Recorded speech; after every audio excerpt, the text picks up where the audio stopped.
Hello बच्चों, चलिए प्रश्न को पढ़ते हैं।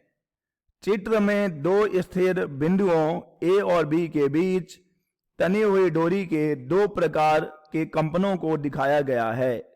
दोनों दशाओं में आवृत्तियों का अनुपात ज्ञात कीजिए। डोरी का तनाव अपरिवर्तित रहता है। चलिए सबसे पहले हम लिख लेंगे मूल अवधारणा जिस पर कि यह प्रश्न आधारित है। यह प्रश्न आधारित है तनी हुई डोरी में कंपन की प्रसामान्य विधाओं पर। ठीक है बच्चों, तनी हुई डोरी में कंपन की प्रसामान्य विधाएं।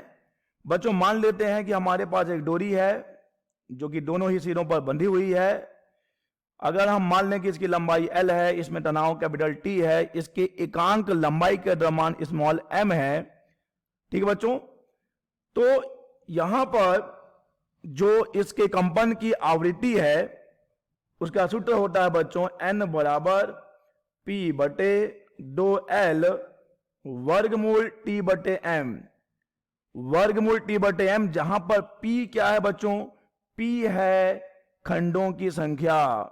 या ध्यान दीजिएगा, खंडों की संख्या कि वह कितने खंडों में कंपन कर रहा है। चलिए बच्चों, इसी मूल अवधारणा की सहायता से हम दिए गए प्रश्न को हल करेंगे। प्रश्न में कहा गया है कि दो स्थिर बिंदुओं के बीच डोरी, देखिए A और B दो स्थिर बिंदु हैं, उनके बीच में बच्चों डोरी जो है दो प्रकार से कंपन कर रही है। तो चलिए यहां पर अगर हम मान लें कि जो पहली आवृत्ति है, इस स्थिति में यहां पर कंपन बच्चों हो रहा है केवल एक खंड में और यहां पे कंपन हो रहा है बच्चों तीन खंड में। तो हम पहली आवृत्ति को अगर N1 दिखाएं तो N1 बराबर हो जाएगा 1/2L वर्गमूल T बटे m। ऐसा क्यों कहा बच्चों हमने? क्योंकि n आवृत्ति का सूत्र है P बटे 2L वर्गमूल T बटे m और P यहां पर खंडों की संख्या है। अब बच्चों अगर हम दूसरे स्थिति में देखें तो यहां पे तीन खंड हैं, यानी ये हो जाएगा 3/2L वर्गमूल T बटे m और हमें इन्हीं दोनों आवृत्तियों का अनुपात ज्ञात करना है। तो चलिए इन दोनों को भाग दे देते हैं। तो यहां से हमें मिल जाएगा N1 बटे N2 बराबर, देखिए जब हम भाग देंगे तो वर्गमूल T बटे m तो कट जाएगा और यहां से 1/L और 1/L भी कट जाएगा। चलिए भाग ही दे देते हैं।